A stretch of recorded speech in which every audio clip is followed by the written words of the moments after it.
Do you care about what you eat? Do you care about what you eat? No. Well, there are high chances that the answer is yes. In 2022, more than half of the Americans reported having followed a specific diet or eating pattern in the last year. But beyond the question of the diet, I'm sure we all care about the things we eat, about how affordable it is, how healthy it is, about animal well-being, religious standards, environmental impact, etc. For example, I eat so much hummus. I'm just in love with it. It's so tasty and creamy, but is it environmentally sustainable? How does that consumption habit affect my carbon footprint? What is a carbon personal footprint?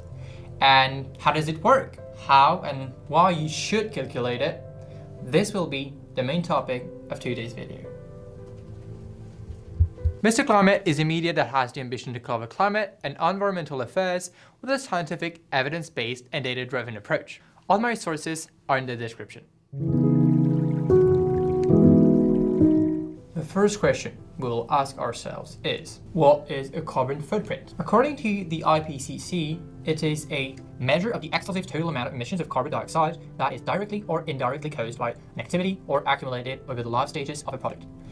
In other terms, a carbon footprint is the total amount of CO2 emissions, and by extension, other greenhouse gases emissions, that can be associated with something. Something can be either a company, a country, goods, services, and even a person.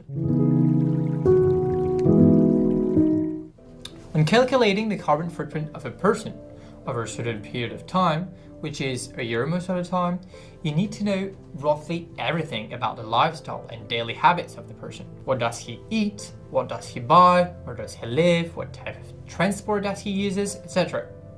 Why? Because a personal carbon footprint is equivalent to all the greenhouse gases emissions that have occurred or will occur due to all the goods and services that you buy, use, or benefit from. But how does it work? How do we exactly know and calculate how much greenhouse gases emissions are associated with watching TV for an hour, eating one pot of hummus, or buying shoes? How do we calculate a carbon footprint? Well, in order to assess the carbon footprint of a product, governments or companies realize what is called a product greenhouse gases life cycle analysis, or simply a product carbon footprint. But how does it work? Every final product and service we use as consumers can be analyzed through this lens. Let's explain this methodology by taking an example. Shoes. We all buy shoes. According to the World Footwear Yearbook 2024, more than 22 billion shoes were sold worldwide in 2023. So, to calculate the carbon footprint of a shoe, we first need to identify all the required steps that are involved in the shoe production process, use, and end of life. This is called a cradle-to-grave approach. To create shoes, you need to do a bunch of things. Design them, extract the raw materials, craft the main materials, assemble the shoes, etc. So to add some clarity, here is a detailed inventory proposed by Spanish and Polish researchers, from raw material acquisition to the produce use and end of life. Throughout every of these steps, CO2 and other environmental outputs have been released in the environment. Then, to find out how much CO2 has been emitted overall, you must go through two stages: data collection and calculation. Regarding data collection, you can use either primary data or pre-existing emission factors. Primary data means data that have been expressly collected and measured by the organizations involved in the product lifecycle.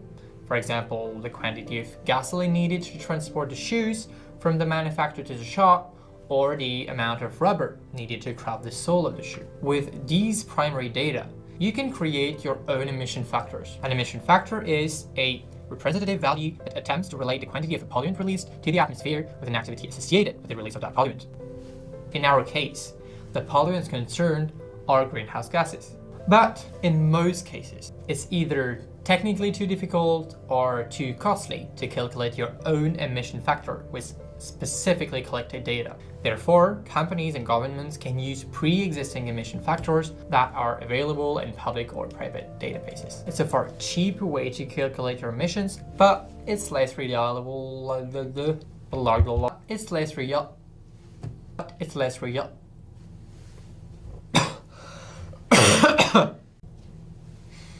But it's less reliable, as emission factors findable in databases usually represent the average emission rate of a certain process or activity. Once you've created or collected your emission factor, you can calculate the carbon footprint of the product by applying the formula activity multiplied by emission factor for every activities involved in the life cycle of the analyzed product. With this simplified methodology, researchers have shown that each pair of shoes they analyzed emitted between 2 and 8 kilograms of CO2 equivalent, which is on average equivalent to between 3 and 5 kilograms of hummus. So no worries, you can eat hummus as much as you want. Now that we know how to calculate a product's carbon footprint, it's really easy to calculate a personal carbon footprint. What you have to do is simply consider all your activities and consumptions generally over 1 year period of time, like buying candies, buying a car, electricity, a pillow, etc. And then sum up all the carbon footprints of these products. It's called a consumption-based approach. You are roughly assigned what's needed to sustain your lifestyle and not what you produce. If you're a farmer in a potato field, your personal footprint isn't determined by potato production. But sometimes there are things that are harder to measure individually. Going to the hospital, benefiting from public lighting, from a police, education. In these cases, the methodological convention is to attribute the same value to everyone, since to various degrees, we all benefit from these services. Okay, Alex, cool, but I'm not a scientist. How can I personally calculate my carbon footprint? Well, I have a good news for you guys. On this major convention called the Internet, you can find plenty of online tools that will help you to calculate it from your sofa and in just 10 minutes. So let's check how this works. So, you go to your favorite browser and search for carbon footprint calculator or something similar. Personally, however, I recommend using the French website, available in English, Nos Gestes Climat, which is a very comprehensive and precise calculator. Once you're here, the calculator will ask you various questions about your lifestyle and across different categories. For instance, it will ask you how much you drive by a car, what type of food you eat, or even the number of people living with you. And after these steps, it's the moment you've all been waiting for. Discover your carbon footprint. Generally, the website displays your total carbon footprint, decomposed in categories, and then you also have the possibility to see what actions you could implement to minimize your impact. Now, let's see why you should absolutely calculate it.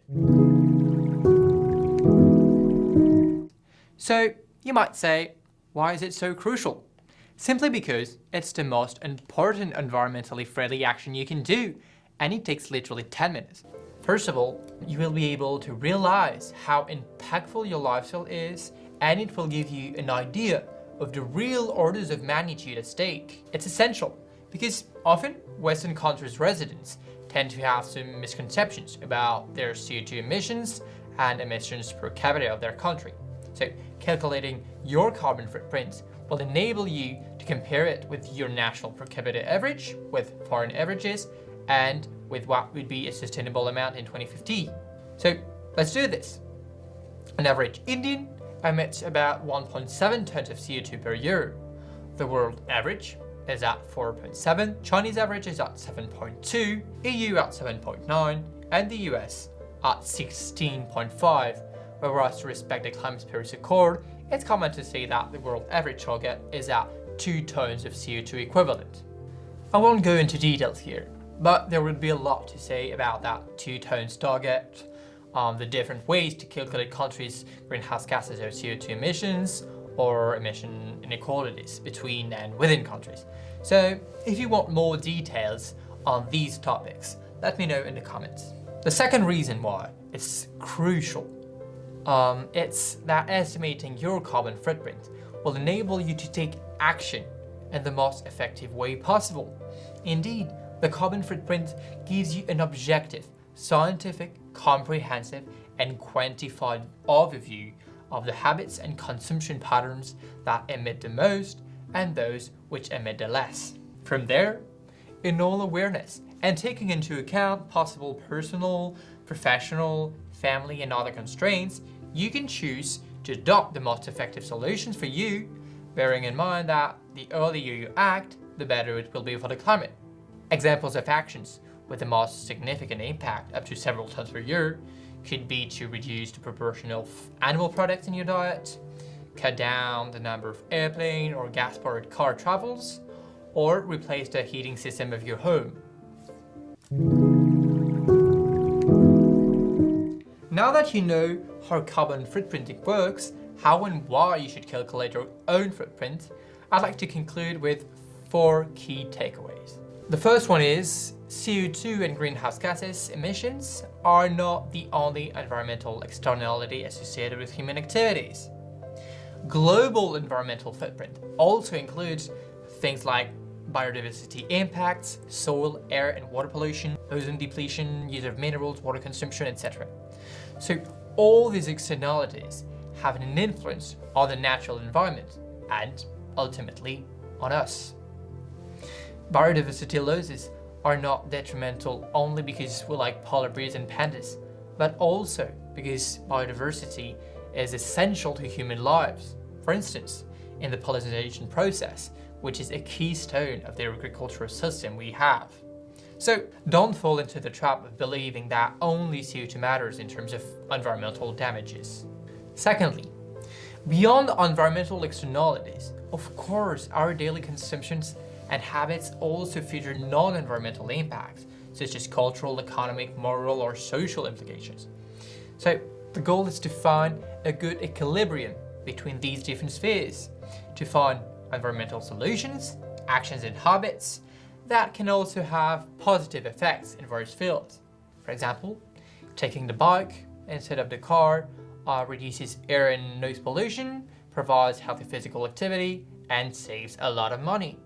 Then, you are not alone. You're definitely not the only one responsible for a carbon footprint. A lot of factors can influence your level of emissions and how difficult it can be for you to lower your emission level. Our own choices and personal commitment are indispensable, or a must, to achieve carbon neutrality. But, on top of that, part of the effort and part of the responsibility belongs to other bodies, governance policies, actions of companies, media influence, etc. And finally, the personal carbon footprint is a great tool, but some limitations remains. On the one hand, there might be some small imprecisions, especially on online calculators that ask you only very few questions. And above all, because being environmentally friendly is sometimes hard or impossible to evaluate in terms of personal carbon footprint. Voting, raising awareness to your relatives, donations, or green personal finance are not taken into account in your footprint, but are nevertheless honorable and useful actions that we could all beneficially implement. Thanks for watching this video. Don't hesitate to like or share this content to whoever might be curious about the topic. It's my first video, so I'd love to read your feedbacks in the comment section. And remember, calculate your carbon footprint and encourage your relatives to follow your lead.